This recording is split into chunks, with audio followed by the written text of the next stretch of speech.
Happy Flex Friday. Exactly. You look more impressive than me, buddy. We can have a flex off now.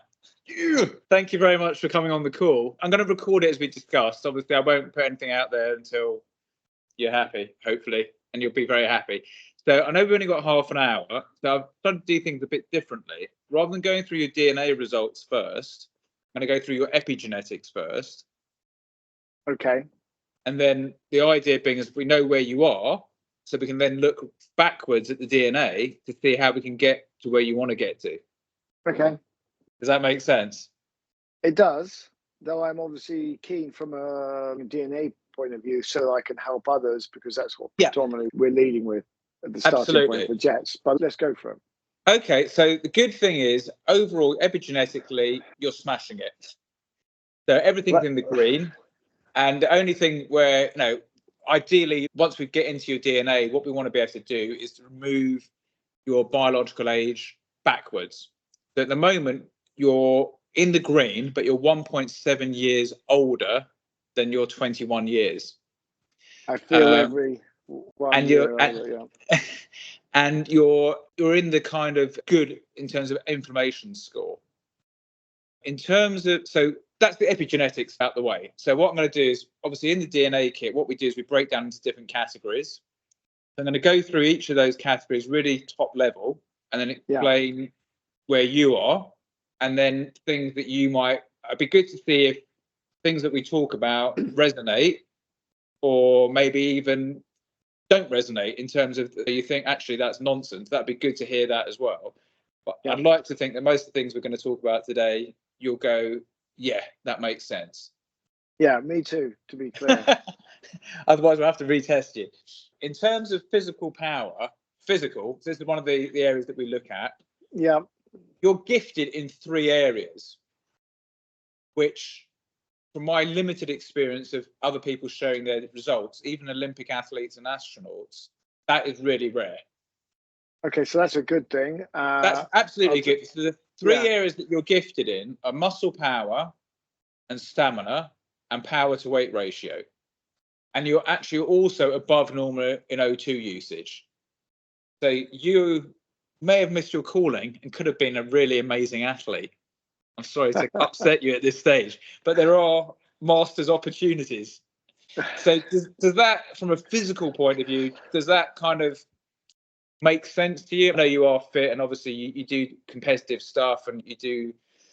Yeah, it does, to be fair. I competed. I was lucky that I got a sports scholarship to a good school, and although it wasn't the levels of S&C coaching, I did very well at that. My chosen field was rugby, but there's no doubt that growing up playing as kids, I always felt like I could keep going, do more.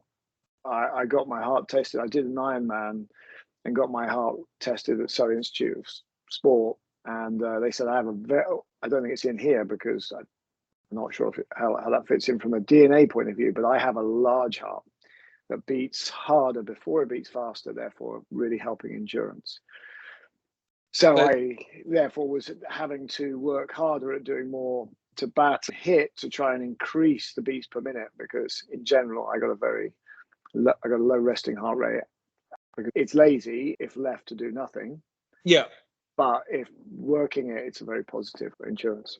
So the good thing is that was a genetic predisposition that you had, and then obviously you've embraced that. So going on to diet, there's only kind of 2 flags here. I think one of them would be it's a general thing, but this one specifically for you is to avoid saturated fats and sugars. They're going to really pull you backwards. So you're looking at a more of a high protein, high carb diet being more suitable for you. So again, I don't know, you're pretty lean, you're training hard. Generally, what's your diet like? I'd say it's high protein, high carb, and high fats. Okay. Not sugars. Fat. Yeah. Not really. I guess it might have been when I was at uni years ago, but generally I'd say good fats, avocados, olive oil, omegas, butter. Still, I do have quite high fats. It fills me up, so I seem to perform well on it on a day-to-day training schedule. But Where are you reading that in here? So If you go to your app, I'm on the full okay, so you download. Do go I to need to do that? diet. Is that on a different page? Or you're looking at the app, right? I looked at, obviously you kindly shared your access to the printed version, so I just went through that.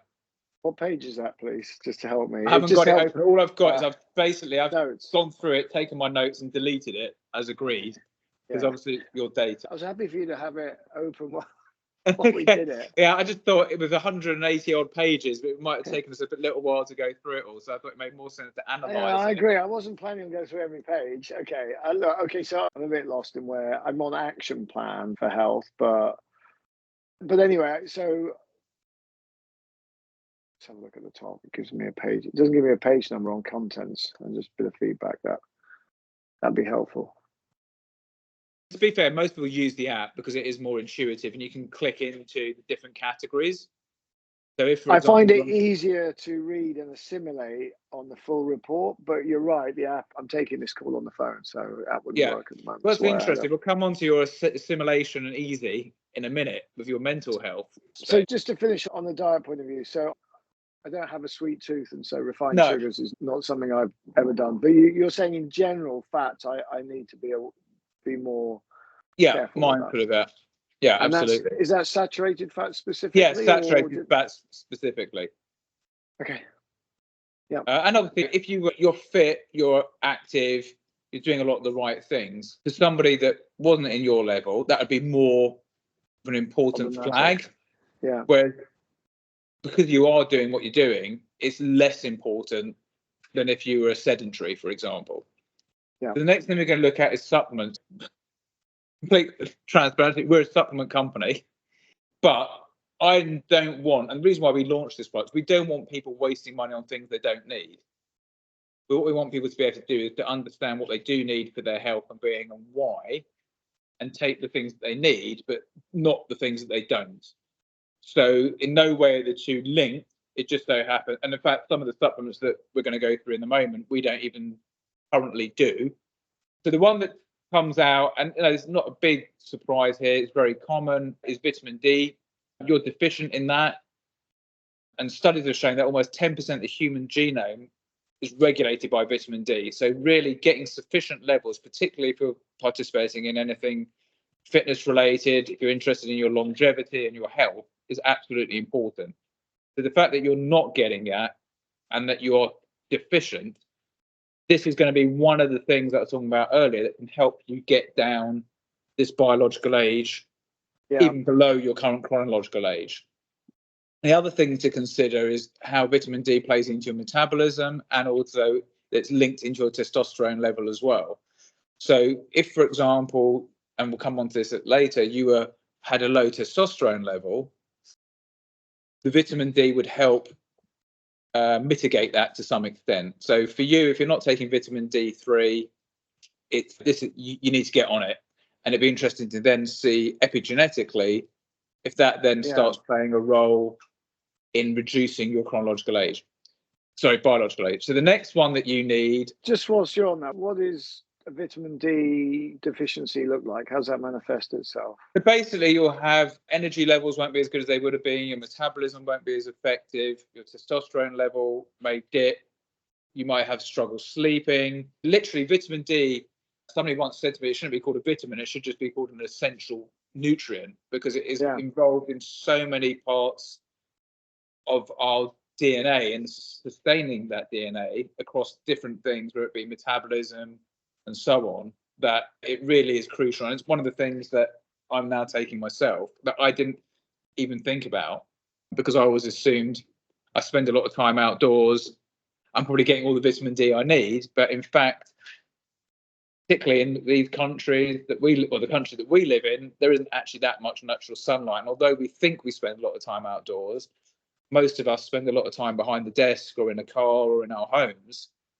And if we are going out, you'll probably find that most of our bodies are covered up.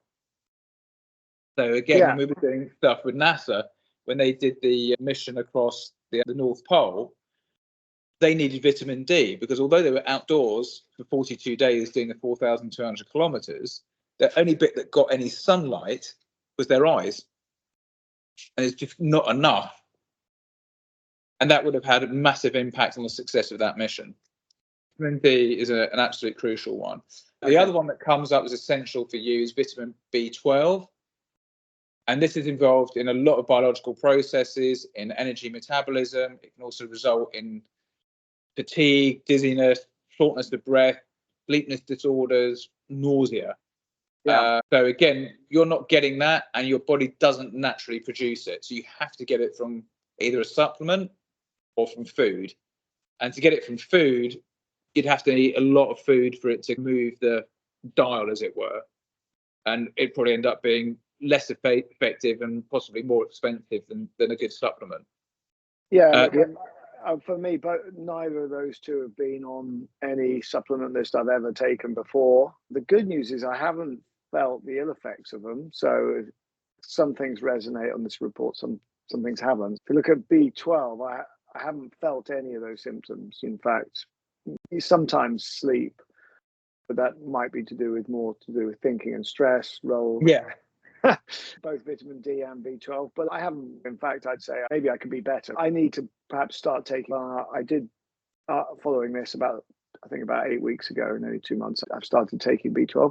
I haven't seen a big uplift yet, but in all honesty, it's a pretty generic B12 supplement I took. So perhaps I should look at sharpening up. I'd always go, when it comes to supplementation, a bit like choosing your gym. You should always go for the best possible.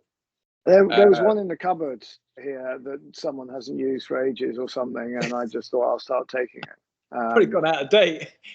Oh, I imagine it's been years. Do vitamins go out of date? They do, yeah. Okay, that's good to know. I didn't know that. So maybe that's why I haven't. What happens is they won't do you any harm, but the efficacy will decline over a period of time. Okay. Yeah, that makes sense. The other one that you need specifically, and this is like Daniel, just on a feedback on that, I couldn't find anywhere to buy. At the time when I looked at this report, I thought, I should get some B12, and I went to click on, and I went through your website. I couldn't find anywhere to buy B12 from you. So we don't do it as a single supplement. And again, when we're learning, we do a multivitamin a couple of multivitamins that contain B12, which would then contribute towards. I think there was some super vitamin or something. Super, whatever. Yeah, but anyway, so that stopped me from buying it there and then. To be fair, otherwise I would have done that. I would have clicked and done it for ease. The other one that you need is selenium, and that's something we don't do either. Actually, we used to do it many years ago, and the reason why you need that is it's an antioxidant, so it helps reduce the risk of aging. It helps with aging, it helps with disease, and there are studies that suggest that if you're deficient, lower levels, particularly in humans, have been linked to higher risks of cancer, heart disease, and inflammation. That doesn't mean you're going to get it because you don't take it, but what it does mean is if you're deficient and you're not redressing that, you're not helping yourself. Yeah, I'd never even heard of it before, to be honest. I didn't know it was a vitamin or a supplement. Yeah. So those are the three that you need. Like these, what I would say is non-negotiables, if I were you. But obviously, I'm not you, so you can decide on that one. There's some others that could be beneficial, and there's others that aren't. So I'll just go through the beneficial ones rather than talking about the ones that wouldn't be of any benefit. But so the other one, a couple that it said there's no point in me taking a supplement because I think I didn't make a note of it. I think creatine was one of them. That was going to be no benefit to you, which is a pity because I've been on creatine for about on and off for about 8 years. What's interesting though is there's certain supplements that you need for health. Something like creatine can be contextual. Yeah. For example, you don't need it for your health. It's not going to make you a healthier person. What it might do, contextually based on your training, is actually help your training. So this is something I was wanting to talk to you about because I haven't come off creatine. Yeah. Because I train with some intensity, especially at this time of year before season. I race bikes for a living, time trial. Life after rugby, I did an Ironman and really realised I was quite good at it, probably due to some of my markers on my DNA. and then got into the time trialing, etc. And the creatine has really helped. I feel has helped. Yeah, so your time trialing, you're using a lot of anaerobic energy.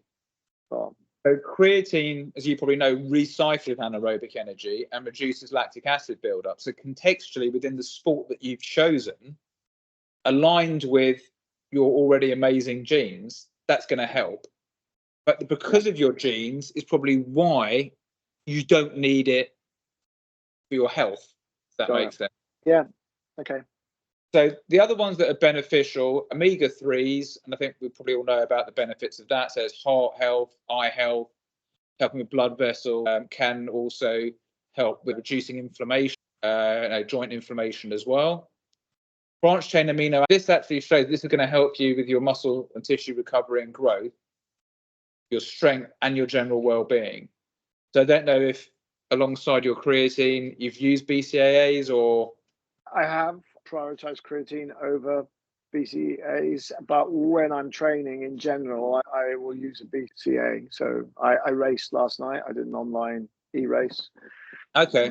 Yeah, and I use that in my hydration during the race, okay. and I find it does keep me going. It hasn't had the big impact that creatine did for me, but it's a regular nutrition, should I say, as a supplement. Yeah.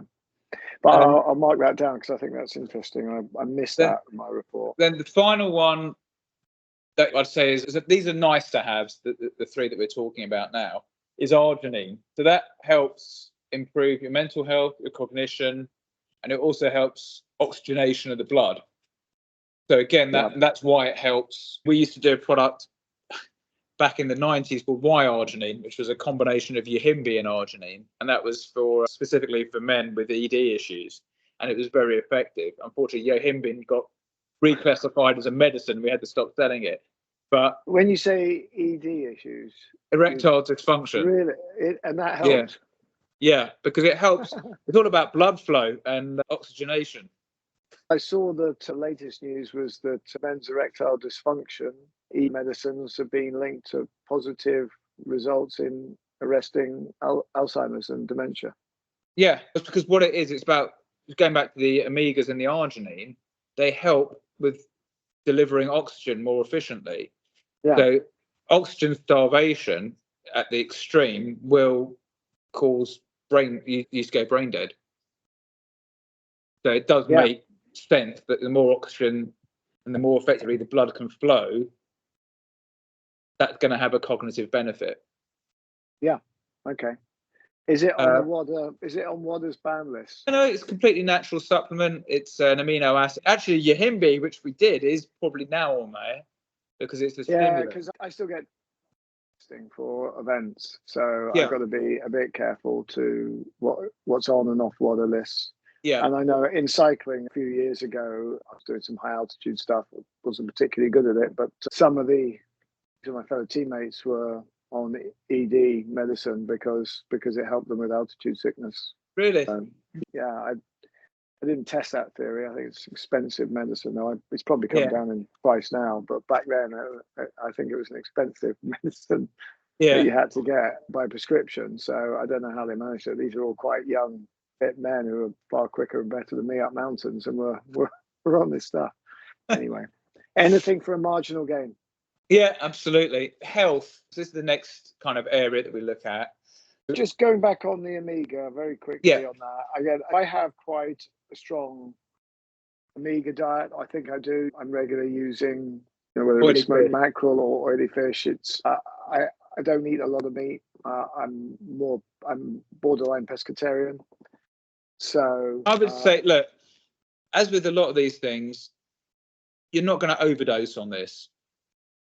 So that's what you Yes, it might be like, for example, I don't eat any fish. I'm completely the opposite to you. So I probably eat mostly poultry and meat and then vegetables and whatever.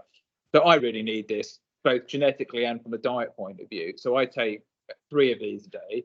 Whereas if you've got a pretty good diet, you might actually only need 1. Yeah, got that. And it's not high up on my genetic list, was it? No, it was like a nice to have one. Yeah, I wasn't DNA. Yeah, okay, got it. All right. The next thing we're looking at is health. So again, I think you might have mentioned this before when we've spoken. You're predisposed to a slight sensitivity to caffeine. I don't know if that is true as of today, if that's something you find affects your bowels or anything like that. I certainly drink a lot of it. So I'd say, yeah, I work for a large coffee company for many years. I enjoy good coffee. It's for me, one of life's key pleasures. I agree with that one. I really like my coffee. Hard to say about a cafetiere. Yeah, I would agree with that. I think sometimes if I persist, it effectively, I have an irritable bowel symptom. If I'm not eating and drinking coffee, I fast as well. So strong black coffee on fasted state, too much of it will irritate anyone, I think. So it does me. But no, it's not been a big problem. So there's just something, like I said, it's slight, it's not major. But again, if you are getting those kind of IBS type effects, it might be just cut the coffee down a little bit. So the other health thing, just to highlight, and again, I don't think it's going to apply to you because of your lifestyle, is I've got it as well. I've got an increased risk of type 2 diabetes and genetic obesity. You've only got the increased risk of type 2 diabetes. As we know, they call that a lifestyle disease. And it's largely as a result of being sedentary, not exercising, making poor food choices. So again, if you decided to stop doing what you're doing and just become a couch potato, the likelihood is if you had a twin brother who didn't have this, you would develop type 2 diabetes quicker than him. But I don't think it's something that you need to be concerned about. Now, maybe just something to be back of your head, mindful if you just start slowing down. Yeah, it's good to be aware of it. I fast as well, and I find intermittent fasting really reduces my insulin levels, keeps me much more even, and also mentally focused for longer. I think that really helps. Yeah, I'll keep an eye on that. And interesting, you were saying about the saturated, being careful with saturated. Both my father and brother, from an early age, had high cholesterol, and I've had high cholesterol. I had a high cholesterol warning test when I was 25 years old. But it's still the same at 53 years old. So the doctors told me, I think it's hereditary. You run. Yeah. Well, funny enough, that is actually in your genes. I'll come on to that later. Okay. Wow. So, I've overstepped it. What about high blood pressure as well? I haven't got high blood pressure. In fact, no, it's not it's low. But, yeah. Okay. Stress. This seems to affect you more than others. I don't know if, again, that's genetically, that's what it's suggesting. I don't know if you find that happens. It doesn't mean you can't, and we'll come on to that. Your ability to deal with it is actually very good, but it might be that the physical aspects of stress manifest themselves more with you, and it could be going back to the toilet. It could be neck pain, back pain, irritability.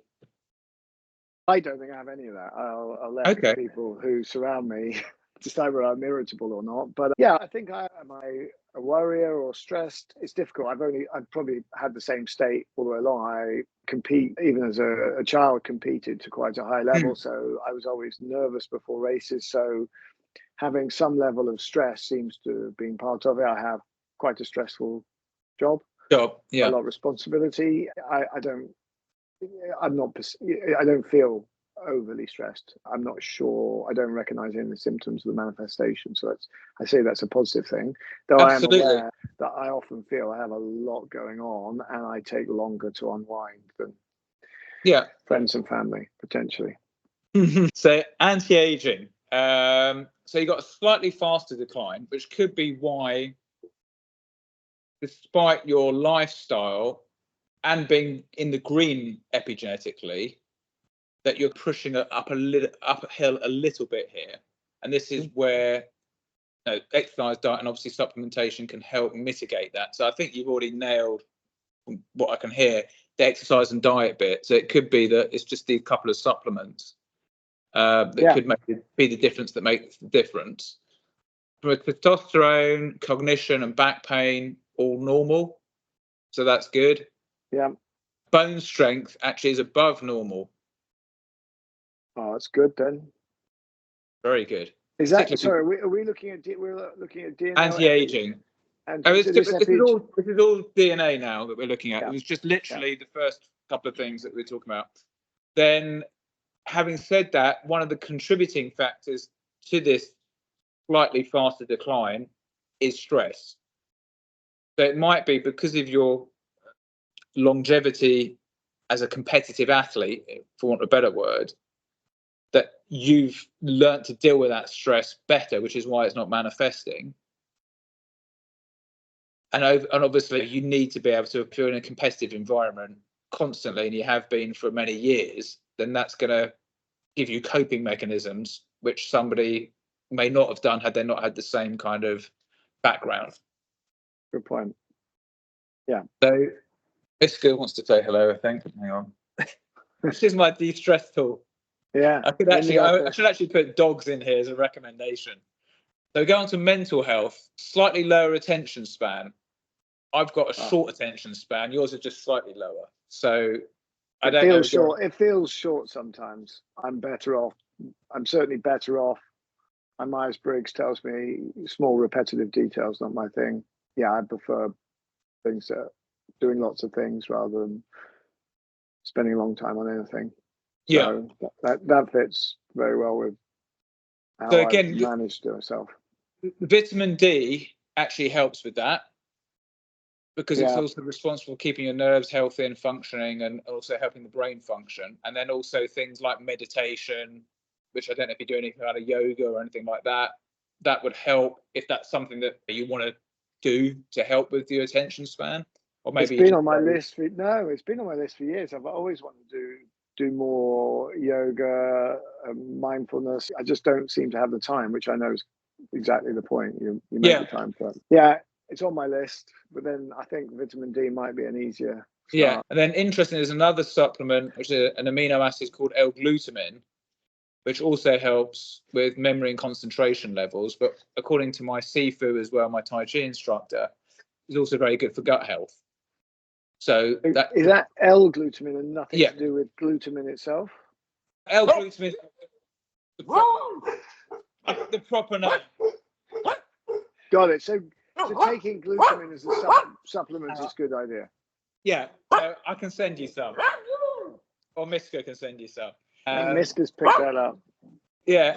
Then, as you've already said, obviously breaking tasks like long stuff into small chunks is going to help you, and also mixing it up. So if you're doing something you know is going to require a lot of focus, is to break it up, going for a walk or something, or maybe just do a bit of exercise, come back to it, or go to a different task and come back, rather than trying to force yourself into a position that is going to be counterproductive ultimately.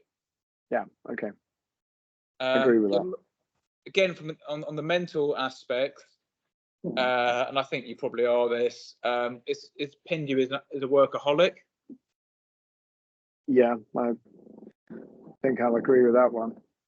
No getting away with it. Yeah, and then I don't know if you think you're a lark or an owl, but the genetics. Early mornings for me were better than evening. Yeah, so it says night productivity low. So again, let's say you were back in your student days, it might have been to get an even better degree. I don't know if you did a degree. You might have wanted to get up earlier in the morning and stop partying so much at night. I certainly could have done better at my degree. Let's put it that way. I'll blame it on the late nights. Why not? Just blame it on your genes. It's easier. The other interesting thing is, and as another coffee lover myself, it actually has a negative effect on your focus. So actually, if you are trying to do something which does need your focus, you're probably better off avoiding caffeine directly around that specific task. I missed that when I read my report, so that's key for me. Thank you. And then the other thing, the final thing that I've looked at is like your mixed warrior and warrior. And although I've spoken to a few people who've had the warrior gene and be very excited about that, actually to be in the middle is by far, in this circumstance, is actually much better. Yeah, I'll take that for sure. Honestly, it is. I've spoken, and the few people I've spoken to, the fact they get so excited about having it just demonstrates the point that you're probably better off being in the middle. Yeah, I get that. So the next area we look at is gut health. Here you've got a mild risk of gluten intolerance, and a high risk of caffeine intolerance, or a higher risk, not a high risk, a higher risk of caffeine intolerance. So obviously you mentioned the IBS-like symptoms. So just to check that, I got a mild risk of caffeine sensitivity, but a high risk of intolerance. Yes. That doesn't seem to add A up to higher me. risk of So this is on your So we're looking at different aspects. So one was your mental. Now we're talking about specifically gut health. Ah, okay. So when we talk about the IBS type experiences, this is directly aligned to that. Got it. Okay. Gut health is really important to me, and I got onto that quite some time ago through a podcast or something quite early on, and I've seen real benefits for massively improving my dietary range of plants and fiber. Without a doubt, I've seen huge benefits all round on it. Fermented foods, so I've even grown to like them. Yeah, I think that helps. But mild IBS, yeah, I could definitely attribute caffeine. I think because for most of the all morning until late lunch, that's all I would have consumed. Yeah. So that's that on gut. And again, stress and gut seem to be quite connected for you. So even though you said that you're not mindfully aware of stress affecting you, there is an indication that stress will have a particular impact on your gut. Yeah. And this is quite fortuitous. The product or the supplement that is good for helping with that is an adaptogen called ashwagandha, and we've just actually launched that as a gummy. If I'd spoken to you about a month ago, we couldn't have helped you out, but now we can. So that's your kind of gut health overview, if you like. What's it called again? Ashwagandha. And it's also good. It helps you with sleep. It's got a lot of really good benefits. The reason why we do it in a gummy is it's not the nicest tasting product. Gluten's an interesting one. I've never thought about it, in all honesty. After getting this, reading it, I've reduced that gluten right down. I've switched it up a bit to rye and sourdough when I do, and I've noticed a big improvement without doubt. I'm surprised it's only medium because the improvement I've seen, and I was initially skeptical, is visible. So, yeah. Excellent. So heart health, overall good, although you've got a slight genetic risk of HDL. And obviously there's lots of things you can do to maintain good cholesterol, exercise being the most obvious one. But what's interesting is that you said this has been something that your father and your brother have experienced. You were identified as being high risk, and this is confirmed genetically.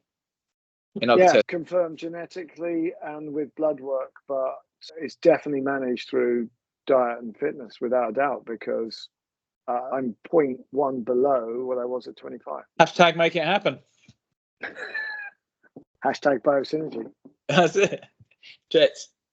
So the next one is immunity. You've got a good immune system, but both vitamin C and D could be beneficial just to help keep that immunity going. So genetically, you're predisposed to having a good one. I don't know if generally you feel that you get under the weather a lot, or if you're pretty good, I'm pretty good. I'm pretty solid. Like everything, I'm a man, so when I go down, it's bad. Like the Titanic. Like the Titanic, no, it's band playing. I've taken vitamin C mainly because my understanding is it seems to make everything work. Any supplement I take just work a bit better. I think I read that somewhere on a podcast, so I've had that. Vitamin D is I'm an outdoors person. Do an ice bath every morning in the first rays of any daylight that's left in this country at this time. Feel good and feel really good on that. But I think I would definitely take a supplement to help, without a doubt. And I felt a lot better since gut health and ice baths for me, I think, have improved it. We'll see. Yeah, I'm actually going to do a challenge to Wim Hof to get him to do his epigenetics. So I'm curious to see if all of what he's done has actually reduced his aging. So I'd be interested in that. Send me that podcast. Yeah. Eye health. I think I'm going to say you've got this. I say your genes have got it, and I'd say why you're slightly faster degeneration with age, and the fact that you're wearing a couple of bins like me. They're going off for reading the results. Yeah, specifically for reading and stuff. I'm guessing this is something that happened since you hit your 40s, maybe. Yeah, mid to late 40s, I started struggling with reading. Yeah. Holding things further away. Absolutely. I don't need glasses for anything else, but yeah, it's a pain. And yeah, tell me about it. We all go through that. It's annoying. I can see what's going on 200 yards away, but if you give me a label to read nutritionals, I was taking photos with my camera on my phone and then having to zoom them up. And in the end, I just gave up and just went and got my eyes tested. Yeah, I get all sorts of things wrong because the writing's way too small. I don't even bother. And then I realised I've been taking one pill when I should have been taking two for something for the last 3 years. So. It's gone out of date as per the other ones. That's too small to tell. Yeah. The other thing that is slight is you've got a slight genetic risk of open angle glaucoma. And again, really easily fixable or mitigatable through exercise and hydration. Yeah, okay. And that for your eye health, you need more vitamin A and B vitamins. So we've already mentioned the B vitamins earlier. Vitamin A, again, would be beneficial specifically for eye health rather than general health. So skin health, again, hopefully a lot of this you can give actual feedback on. So higher risk of dermal sensitivity and freckles. I guess so. So if you go in the sun, do you get freckles? Or if you use different creams or lotions or swap the shampoo or washing powder or anything? I haven't noticed that, to be honest. So I'll take that as a benefit. Yeah, I've got blue eyes. Until my hair is now platinum, was blonde. So I think I'm fair skinned, and therefore that has a natural. I think that's. Predisposition. I think Anglo-Saxon background. So I guess I'm not surprised at some of that, but it's not. It doesn't feel overly sensitive. So. And risk of wrinkles and collagen breakdowns normal. You look pretty good for your age. That's probably why, along with your diet and lifestyle. And then there's a slight, going back to your gut health and gluten, there's a slight risk that gluten could have an effect on your skin. So again, I don't know, since cutting it out or reducing it, have you noticed anything specifically? Or no, not really. But as I say, it's relative to receiving this report. So I'm probably about 4 months in, really, reducing it. So I'll keep you posted. Then the final thing is muscle health. What's interesting here, and again, you can probably talk to this, hopefully, whether or not it happens in real life, is that you're shown to have less muscle-induced pain from exercise. So less likely to get DOMS, probably easier for you to go harder and faster and to go again, which is great. The flip side to that, though, is because you've got this ability, you've got possibly a tendency to overtrain. 100% on that. Just totally recognise both of those. I mean, playing rugby, I was when a younger man, I was sevens tournament, a lot of stop-start. It didn't bother me like it did a lot of I was able to keep going and train repeatedly. I've done a lot of long distance races, coast to coast, 2 and 3 day challenges, and feel good on that. But yeah, there's no doubt I felt the benefits of just backing off and doing a lot more resting. But I find that difficult both from a mental point of view. I like training, so active recovery is my watchword. It just means I'm just training a bit lighter. Yeah, that's low intensity, and then you've got normal testosterone level. So that's the final thing. So I've not gone through all 300 reports because I think that would be a long conversation.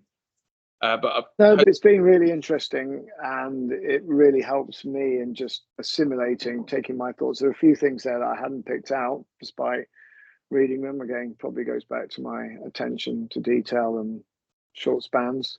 But yeah, off the back of this, there's no doubt that as we work in terms of our partnership together, how we can get people linking and making that easier to purchase.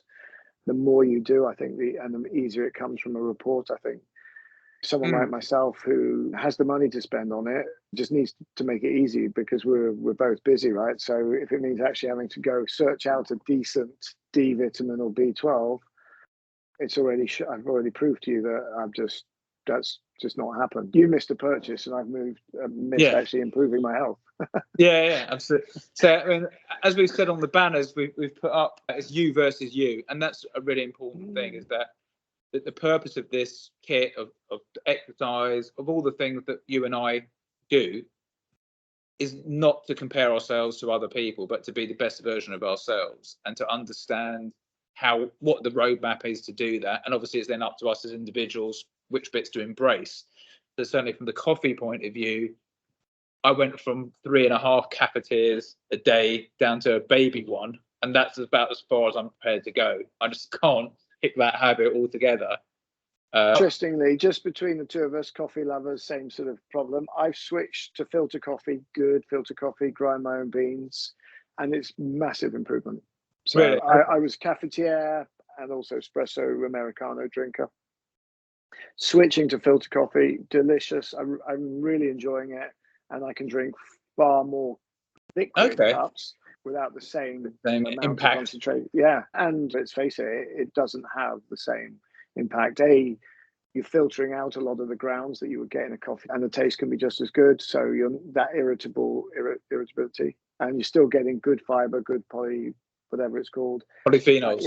Polyphenols. Yeah, don't get me wrong. I'm not doing the whole thing. I'm just saying I can consume 4 medium cups of coffee in the morning without any problems, whereas I was doing that in a cafetiere, and that was causing me a problem. But also we're saving trees now, which is more important. We're not saving coffee beans. No, that's true. So any other kind of question, anything that I've missed out that you want to just go through quickly, or?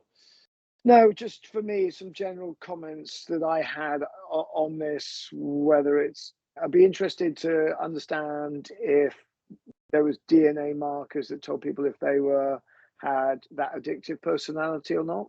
I don't think I've got one. I can take or leave things in general, but I know people are. And I think when coaching people and being coached, it's a really useful thing to understand about yourself and there is a genetic predisposition to that. We don't report on it because we linked it more to things like alcohol and drug addiction. Oh, and we didn't. Of course. But I wasn't necessarily thinking about it.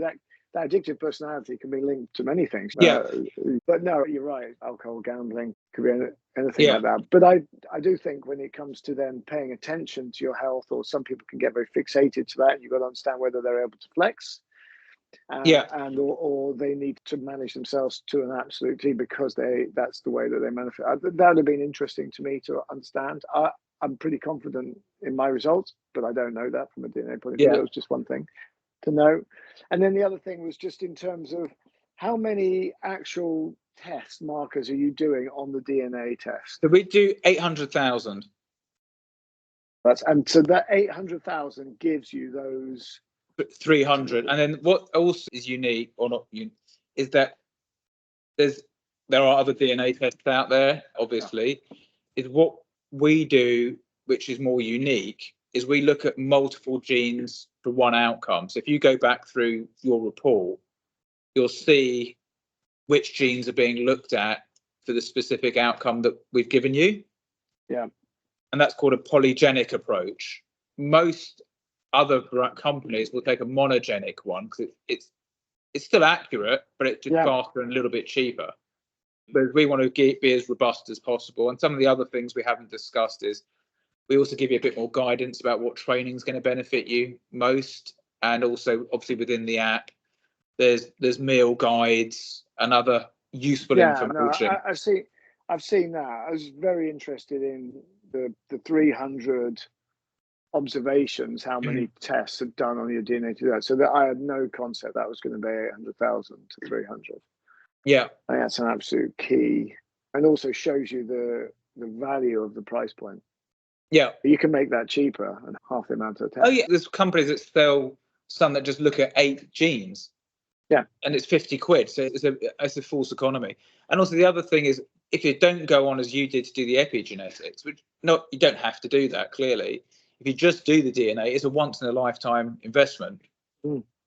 Yeah. And the benefits will last a whole lifetime. Yeah, as I said, yeah, look, I totally agree with you. Well, I thought we might do, Daniel, thank you very much for this call. And I know we're recording it, so I'm on best behavior. I keep forgetting I should be on best behavior, but I really have appreciated that time.